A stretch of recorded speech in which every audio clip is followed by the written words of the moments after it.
La Marina per mi és part de la meva identitat i és perifèria. Per mi la Marina és vida i lluita. Mi vida.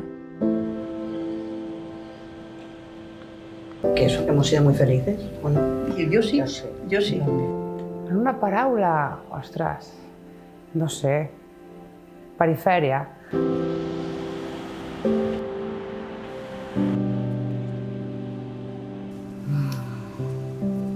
Colores. La Marina és de colors. Hermoso. Tranquilidad y bienestar. Y da mucha alegría. Yo, vamos, orgullosa. Espectacular. El barrio era muy bonito, sigo queriéndolo y sigo gustándome mucho, Yo no quiero otro, A mi sempre m'ha semblat com que som Barcelona, som un barri de Barcelona, però estem com... És un altre món. Encara té l'esperit com de poble. Yo, para mí, el barrio de la Marina es mi barrio. Yo sé que no será el mejor barrio del mundo, però jo estic orgullosa de donde vivo. Lluitadora. Lluitadora perquè tot el que estem en aquest barri ha estat a base de lluitar sempre.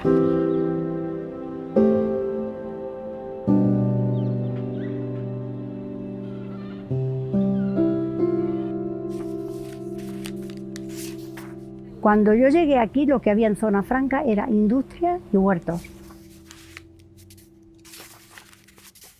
Porque todo eran campos. Me mandaba mi madre a comprar leche, y todo eran campos de amapolas, y me iba comiendo las moras por la calle, y esa era mi vida.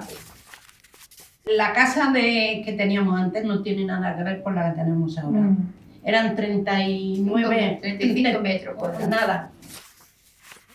Porque claro, nosotros vinimos aquí porque en Barcelona fue el Congreso Eucarístico y claro, en 44 días nos hicieron la vivienda y nos cambiaron de sitio, así corriendo.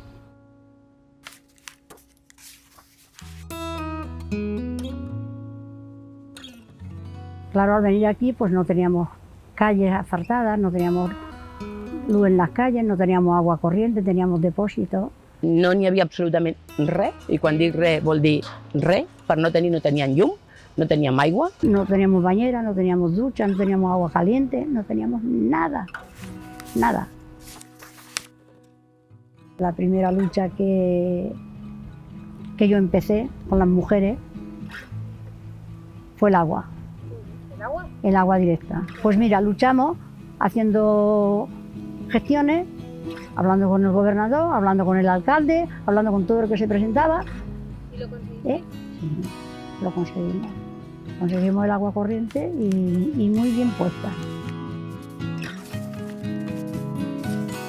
El centro Áncora se creó en el 53, exclusivo para mujeres, con Franco, y desde entonces hasta ahora no hemos parado de que la Marina tire para adelante y que se vaya reivindicando todo lo que hace falta. Jo crec que el paper de les dones aquí al barri ha sigut molt important, perquè els homes marxaven a treballar. Les dones eren les que, encara que també hi havia moltes dones que treballaven, com per exemple la meva mare o com per exemple jo que he treballat sempre, les dones que es quedaven a casa eren les que cuidaven els nens, les que socialitzaven al barri, les que feien pinya, les que feien comunitat, les que col·laboraven unes amb altres i si alguna veïna o alguna casa feia falta alguna cosa, parlaven entre ellas y ellas s'ayudaban. No nos hacía falta guarderías, nos vigilábamos y si la madre trabajaba nos vigilaba a la vecina. O sea que en eso sí que había mucha unión. Parece que no hacían nada, pero sí hacían. Sí, se hacía mucho. La mujer se ha movido mucho. Per mi, la història de les dones vinculada a la Marina em ve més un imaginari de pensar segurament moltes històries invisibles de dones amb famílies humils, treballadores, i que dins d'aquestes construccions les més invisibilitzades pues, normalment ha sigut el paper de les dones. Al final saps de la idea de que de manera col·lectiva han estat aquestes dones les que ho han aconseguit, però tampoc coneixem tampoc aquestes històries de manera concreta. Així que potser també està tampoc és a nivell de lluita, però la Pepita Casanelles, per exemple, que era una dona que era professora aquí al barri, que donava classes a famílies més desfavorecides, tal, pues sí que t'arriba alguna cosa, però a part d'això tampoc com noms i històries com concretes, ¿no?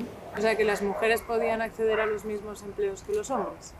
Los mismos no, los que les daban. Que las pobres. El papel de la mujer, pues yo me casé, mi marido no quería que trabajara porque eso era una cosa mala para ellos. Que me dediqué a cuidar a mis hijos, a cuidar a mis padres, a cuidar a mis nietos y a cuidarlo a él también, y no hacía nada. Si recordo i tiro enrere i recordo el de la meva mare, per exemple, doncs era de criança i de lluitar. O sigui, nosaltres hem estat 6 germans. El meu pare treballava a 2 llocs per poder mantenir-nos a tots. Per tant, la meva mare, fins que jo vaig néixer, també treballava fora de casa. Però la meva mare era l'economista de la família. O sigui, la meva mare era la que havia de lluitar perquè arribés el salari a final de mes. Jo definiria les veïnes del barri com dones molt humildes, treballadores, acollidores també. Lluitadores. Sí, molt. Sobretot és que és un barri de dones treballadores i de lluitadores. Sí, tot el que tenen és perquè ho han lluitat de manera contundent al final. A las veïnes dones, com les definiria? Com a lluitadoras y hechas para adelante. Nosotros cuando hacíamos las reuniones por la noche éramos mujeres y lo primero que nos decían, las mujeres a fregar platos. Tuvimos muchos palos, tuvimos muchas persecuciones, hacíamos manifestaciones, cortábamos la Gran Vía, íbamos donde teníamos que ir, no nos paraban.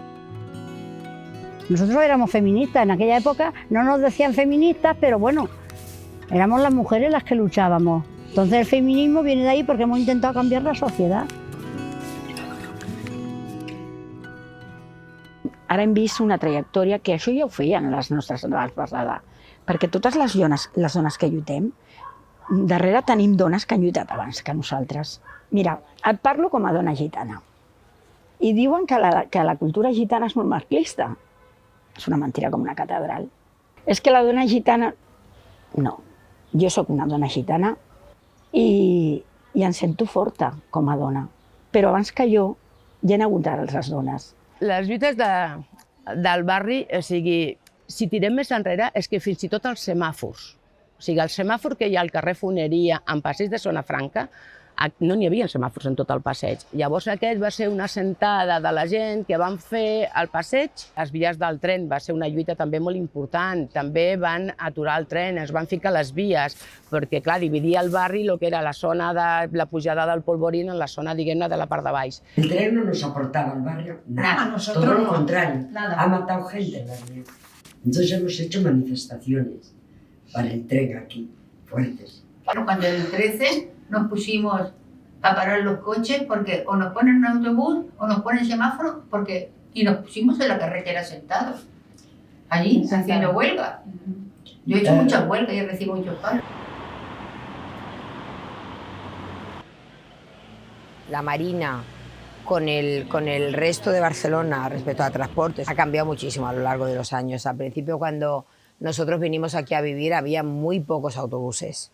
Todo esto también se ha ido arreglando, ¿eh? Y el metro yo considero que también. Es verdad que no es el metro que nosotros creemos que tiene que haber más paradas, pero yo creo que se ha arreglado bastante, lo que pasa es que falta mucho, ¿eh?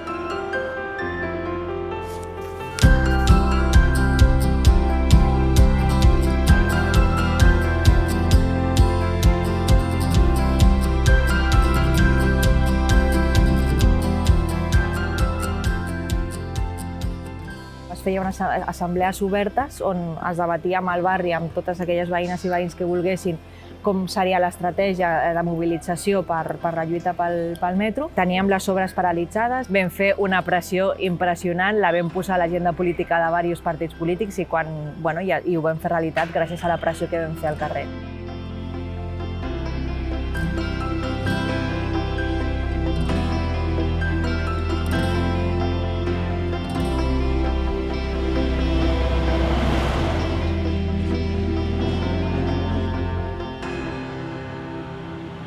Sí que és veritat que després, a nivell de carrer, eran los señores los que estaban, ¿no? Eran los que hablaban en el bar, eran los que, perquè no sé què, però les dones hi eren. Una cosa tan tonta com mercat. No teníem mercat. El mercat de la Marina, aquest que està, és el segon, fins i tot. Per això van haver de fer manifestacions. Dels CAPs, el Carles Ribas, bueno, és que no sé, és que és tot. Tot ha estat a base d'anar fent manifestacions, a l'Institut al Domènec també van ser les mares, també les manifestacions eren les mares, les criatures. De la lluita de les drogues, les que més lluitaven en contra d'aquesta droga eren les mares, perquè eren les que badaven amb els fills. I més d'ara, i més ara, fa 3 anys, quan va sortir la pandèmia, que van crear un banc d'aliments des de l'escola dominical, que ja ho saps, i al final va ser una xarxa de voluntariat, va sortir d'una entitat gitana del barri de la Marina i van crear un banc d'aliments per 350 famílies. S'imagina, i van ser dones. Va haver una època que hi havia desnonaments perquè es ficava gent que no tenien diners i es ficaven en pisos i també pràcticament eren les dones les que feien perquè aquella família es pogués quedar a la casa on havia estat. Les dones també han sigut les que han tirat del carro de les festes del barri.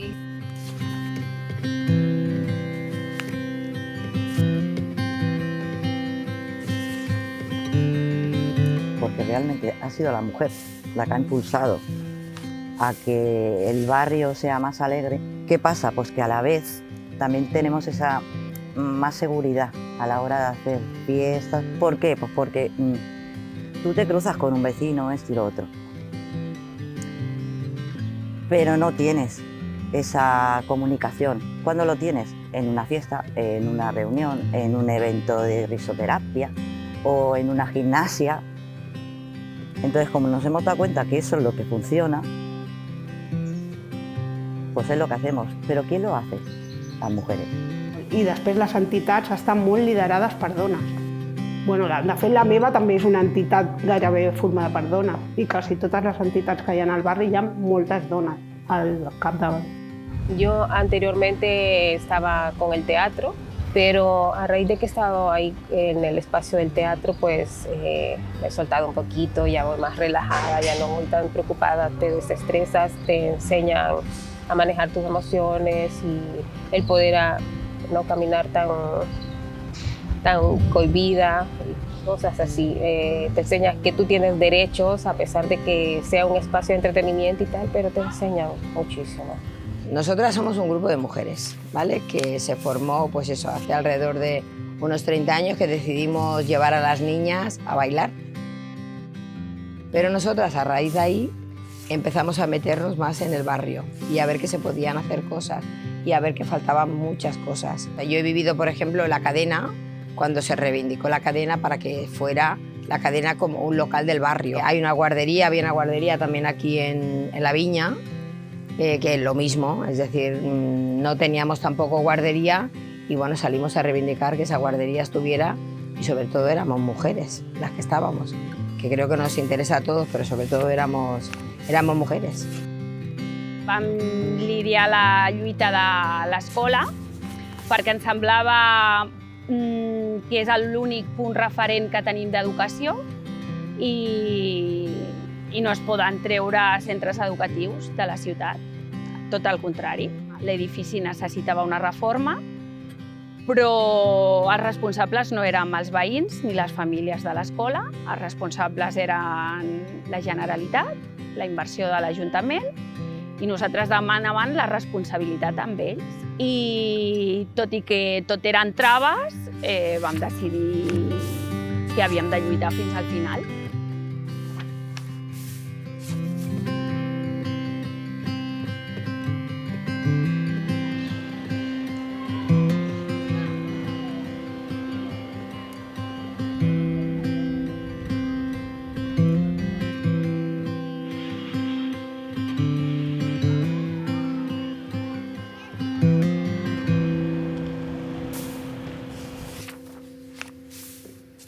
La Marina era un barrio familiar, pero era un barrio muy periférico. Todos decían voy a Barcelona a pasear, a visitar, a comprar, incluyendo ya no solamente Barcelona centro, sino a Sants, ¿no? Es decir, que era un barrio dentro del distrito de Sant Montjuïc, pero era un barrio como muy al margen de lo que realmente se sentían el resto de vecinos del distrito de Sant Montjuïc. Això és la Marina, o com deien molts, la zona franca. Però eren barris diferents. La Seat era el barri dels rics, les cases barates al Polvorí i després Can Clos, que va sortir després. I el Prosciutto també era un barri, entre cometes, de riques. Per què?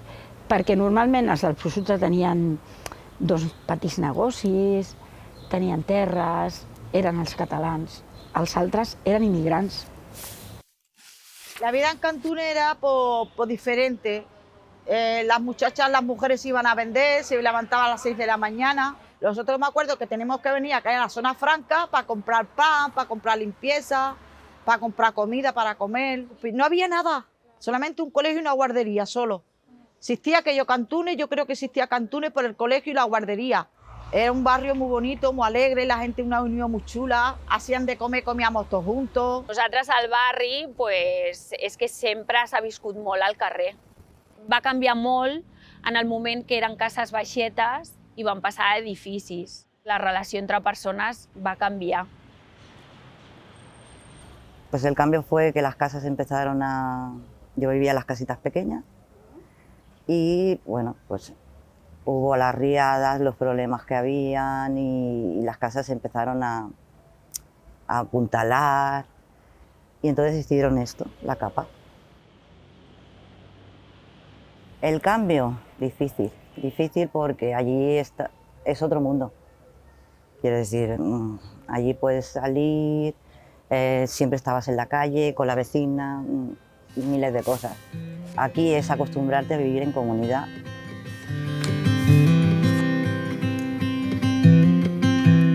Anàvem diversos veïns del bloc, es juntaven diverses dones amb la canalla, de vegades agafàvem canalla d'altres veïns que estaven treballant o que no podien o que fos, y ens anàvem a la platja y pasábamos el día allá. Era un 18 de julio, que en aquella época, ahora no, ya cuando se cobraba la paga y cuando se iba a la playa. A la playa. Y padre tenía el camión y entonces empezaba a montar gente.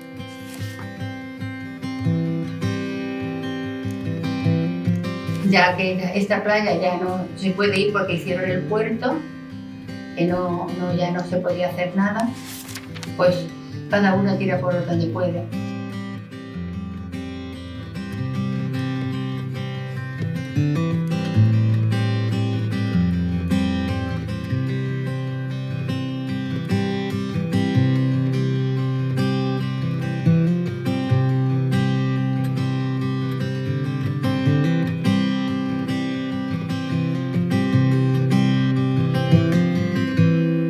Ens han batat la platja, ens estan batant la muntanya de Montjuïc i ara ens estan batant els nostres joves a l'habitatge. Bueno, el Prat Vermell és que hi havia una zona que li deien les cases barates, que era de barraques, antiga, tal, que quedava com molt aïllada de lo que és la resta del barri i hi ha una zona tota com de polígon industrial que envolta aquestes cases i que ara mateix volen edificar. També pues, per aprofitar el suelo, barato i tal. I bueno, que s'està creant un nou barri amb moltíssima gent que vindrà aquí i el projecte no sabem com acabarà de ser, però sorgiran moltes necessitats i s'haurà de lluitar per això, per interconnectar els barris i perquè aquestes veïnes també tinguin drets.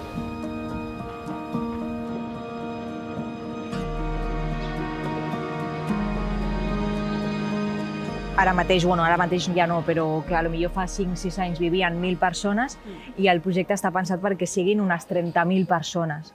I ja no hem d'oblidar que aquí a la Marina de Port som 33, ara serem 30.000 més aquí, i al final el que s'està lluitant, això sí, el que s'està intentant d'alguna manera vehicular la lluita amb aquestes noves veïnes i amb les veïnes que ja porten tota la vida com a cases barates, és què passarà amb els recursos, què passarà tenim 2 CAPs, tenim les escoles que tenim al final una sèrie de recursos públics que quedaran ineficients amb tanta arribada de persones. Com es farà aquesta arribada? Qui podrà accedir a aquest habitatge nou? Els preus són brutals. Home, suposo que els centres de salut, els CAPs i tal, seran un problema, i el tràfic, perquè si el tràfic de la zona franca ja és brutal, imagina't amb quants pisos volen fer. O sigui, serà mortal.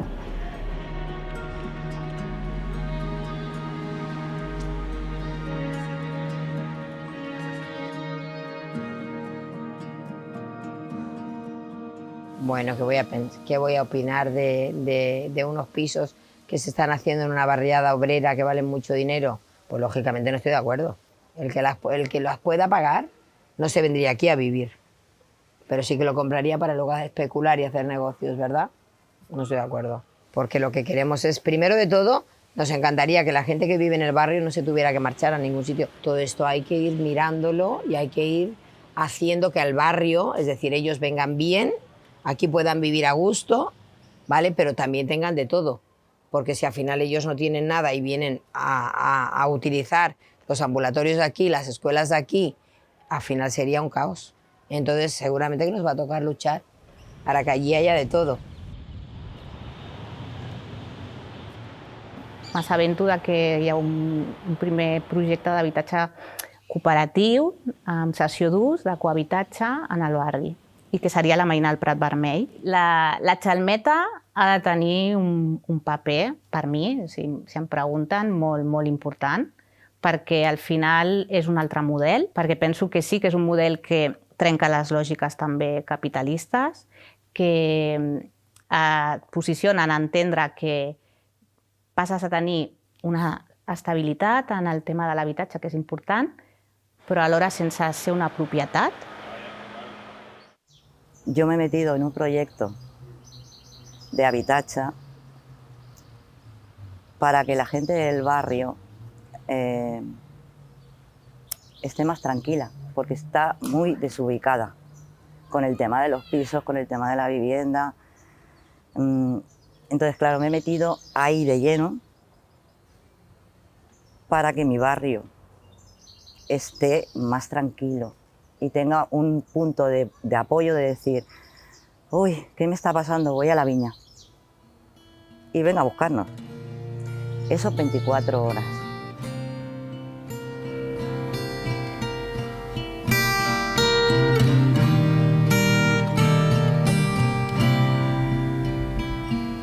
Jo penso que la Marina ja és, en l'actualitat, no es podria pensar que només és d'un color.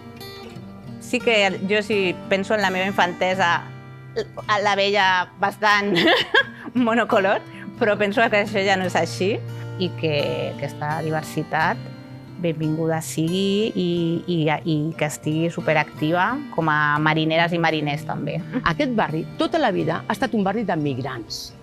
Que ara vinguin de més lluny, és que ara ens toca. Però els que estem aquí en aquest barri, si anem a preguntar, jo crec que no hi ha ningú que ens digui que és de Barcelona, ja no dic de Catalunya, dic de Barcelona. La majoria d'aquest barri són gent migrada, quasi tota.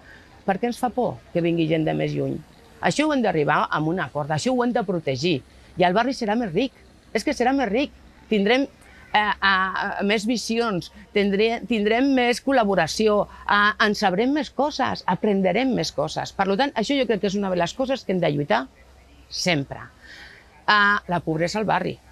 Hi ha gent que estan visquent en locals, en criatures petites, que no tenen condicions de viure, ni dutxa. Això és molt dur, Això és molt dur. Jo me'n recordo que de petit no tenia ni aigua ni llum, I ara n'hi ha gent que està igual, Això no ho podem tolerar, no podem dir que com som de fora doncs és igual i en el seu barri estaven pitjor. Pues aquí han d'estar millor que lo que estaban antes. Cuando no tienes documentación en regla, pues tus derechos son nada.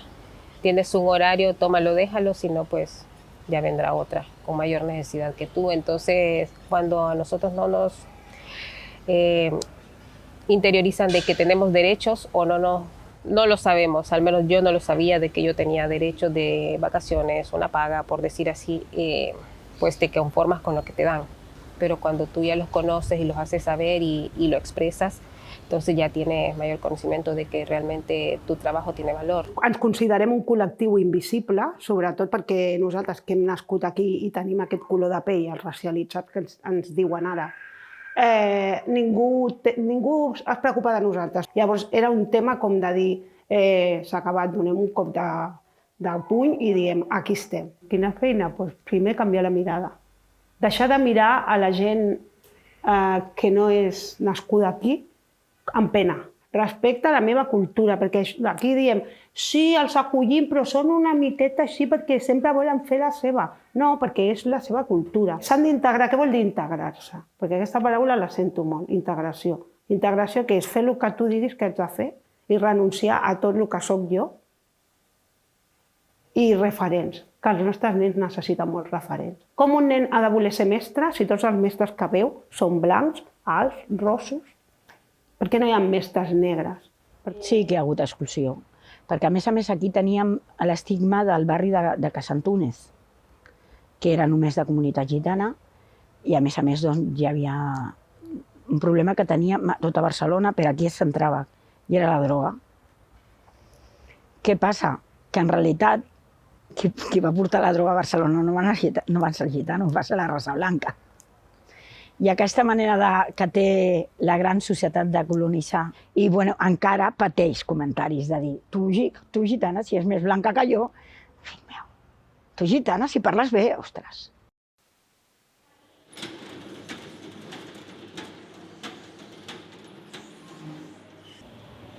Per mi un abans i un després és quan sé que hi ha un espai, per exemple, com l'Ateneu L'Engranatge, on sí que veia característiques que, de lluita molt clarament antifeixistes, amb unes consignes que per mi fins en aquell moment no havia vist en el barri. L'Ateneu és un espai veïnal autogestionat i en búsqueda d'un local i tal per desenvolupar moviments socials aquí al barri es va llogar el local que és ara mateix l'Ateneu i des d'allà es desenvolupen diferents accions, activitats, col·lectius, compartim l'espai. Al final també per qui ho necessiti pot accedir a un espai completament... És obert al barri, al final és obert a totes les veïnes que vulguin fer alguna cosa cultural, d'oci alternatiu, tenim club de lectura, tenim cinefòrum, tenim moviments més polítics, de lluitar més política a nivell de barri. Un dels col·lectius que participaven a l'inici de l'Ateneu era Tanquem els CIEs, que ara fa ja un temps que va marxar cap al centre a un altre local i sí que va haver-hi molta lluita pel tancament del CIE. El que feien des de l'Ateneu era xerrades, era quan hi havia mobilització, formaven la columna per anar des del barri cap allà, però sí que és veritat que molta gent del barri no sap de l'existència d'aquest CIE i ja s'encarreguen de fer-ho invisible, perquè al final està un polígon on no és gens accessible. Els familiars que volen anar a visitar els seus familiars que estan allà ho tenen molt difícil. Si parlem de justícia social, ho sento, hi entra tot. Hi entra tot el que ens puguem proposar. Tot. El moviment LGTBI, al barri, hi ha, i no els veiem. Per què s'amaguen? Per què s'amaguen? Hi ha alguna raó de que s'amaguin? No? Doncs potser ho hem de pensar. Que no es parla molt del col·lectiu LGTBI aquí. Aquest col·lectiu sí que jo no el veig tan respectat al barri. Comença ara, que sí que es fan coses, treball, no sé què, no sé quant, però me falta una entidad con pies y ojos aquí que diga, aquí estamos nosotros también, y trabajar con ellos. I per què no és un barri per tots? Això és el que deia, un barri per tots vol dir per tots de veritat. El barri de la Zona Franca sempre dic el mateix, es parla molt de les lluites que s'han portat des de les fàbriques de la SEAT, la Minibat, i a vegades tenim referents, tenim persones que han estat en aquestes lluites a l'Ateneu i tots són homes. I jo els dic, ostres, quines dones estaven a les lluites, i em fa molta ràbia perquè sempre em diuen, hòstia, la del Ricardo, hòstia, la de... Diu, com que la del? No tenen nom. No tenen nom? O sigui, què és esto? I han quedat com molt invisibilitzades i això és una cosa que hem recuperat i jo crec que aquest projecte també està per això, no? Per recuperar aquestes veus que han quedat en l'oblit completament de dones que van fer la lluita en aquestes fàbriques. Vull dir que després les dones que sí que han estat lluitant per als CAPs, per al Domènec, per altres coses, sí que potser no és el nom d'una dona, sinó que jo crec que és més maco encara, que és el nom de manera colectiva, més com a massa, ¿no? Sí que es verdad que si te pones a mirar y tiras para atrás, antes había mucho hombre y el cambio ha sido radical. Es decir, si te pones a mirar, ahora mismo, en la actualidad, la mayoría somos mujeres. Los hombres se pueden contar con los dedos. ¿Pero por qué? Porque la mujer ha llegado un momento que ha dicho, yo estoy aquí y existo. Y como existo, me voy a dar a ver.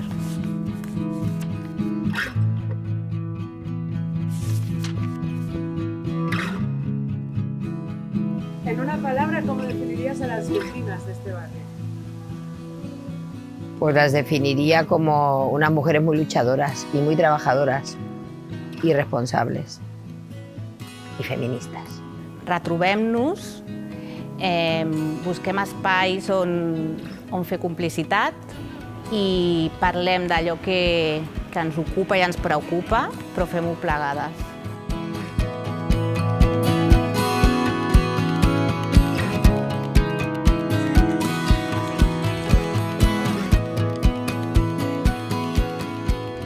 Como estamos ahora haciéndolo, pero que se impliquen más. Pues eso, que haya unidad entre nosotras y que participen. Y que todo lo hacemos por el barrio.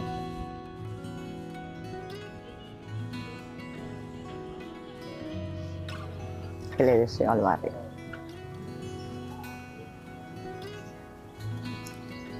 Que siga luchando. Siga luchando, que sí se puede. Tardará más o menos, pero se puede.